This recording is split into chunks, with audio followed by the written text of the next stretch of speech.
Okay everyone, it's time to talk about the new hotness from Joola, the 3S. Everybody's familiar with the drama that came with the Gen 3. Everybody's familiar with the problems with that paddle and how everything happened with the USAP and the approval process and the lawsuit. But did they get it right this time?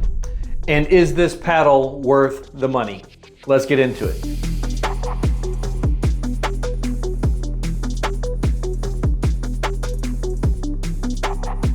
So let's start by comparing the Gen 3 and the T-Mod that they brought out to the new 3S. Initially, when they came out with the Gen 3 paddles, what they did is they put a thicker polypropylene core into the hot press. When they did the thermoforming, it compressed the polypropylene.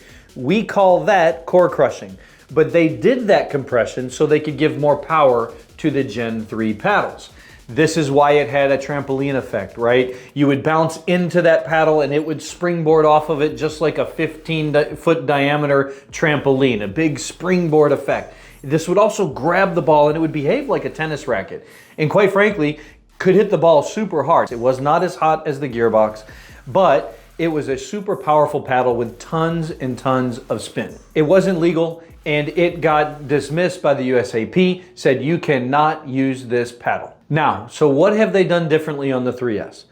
First off, they are not putting an oversized core in the thermoformed press. They are using a standard size core. So this should limit or eliminate the core crushing for some people. If you hit the ball hard, we have noticed that anything after a Gen 1 carbon fiber face, Gen 2 and Gen 3, they will delaminate. They will core crush if you hit the ball super hard. It is just a fact of hitting a plastic ball against a object that has less give and it will eventually wear out. But what they've done is make this paddle a little stiffer. So right out of the gate, immediately I felt this paddle was really stiff. And that makes it a little bit harder to play right up front because it's not breaking in quite fast. It takes it a little while to break in, 3 to 5 hours of play or wall practice. The paddle will start to flex a little bit more and then you'll feel a little bit more of the touch come into it. But this paddle comes in, it's still a powerful paddle. It still has plenty of spin. It is not as spinny as the original Gen 3 because of the trampoline effect. And so you can tell this paddle is not as hot as the Gen 3, but it is way more controllable in your touch shots. With third shot drops and mid-court resets, this paddle does way better than the Gen 3. With the Gen 3, I could literally hold that paddle with 2 fingers and still not be able to keep it in the court because my grip pressure.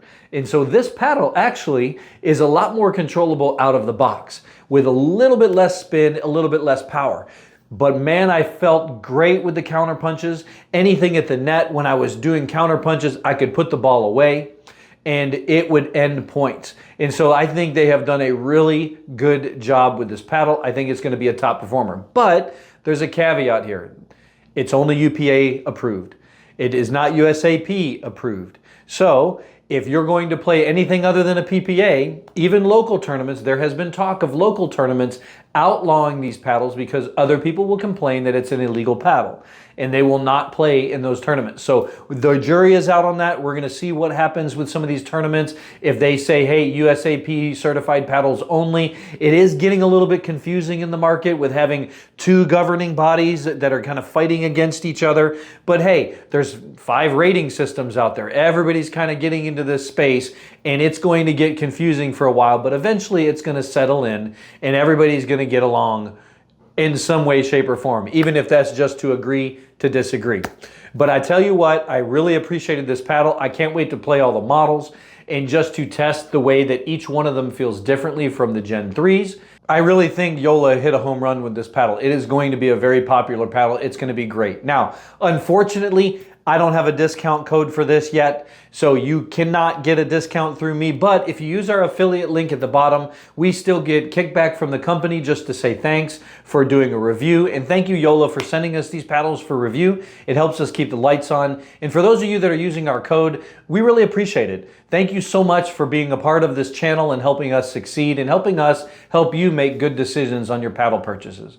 But once again, if you don't like Joola and you want to try a different model, check these out.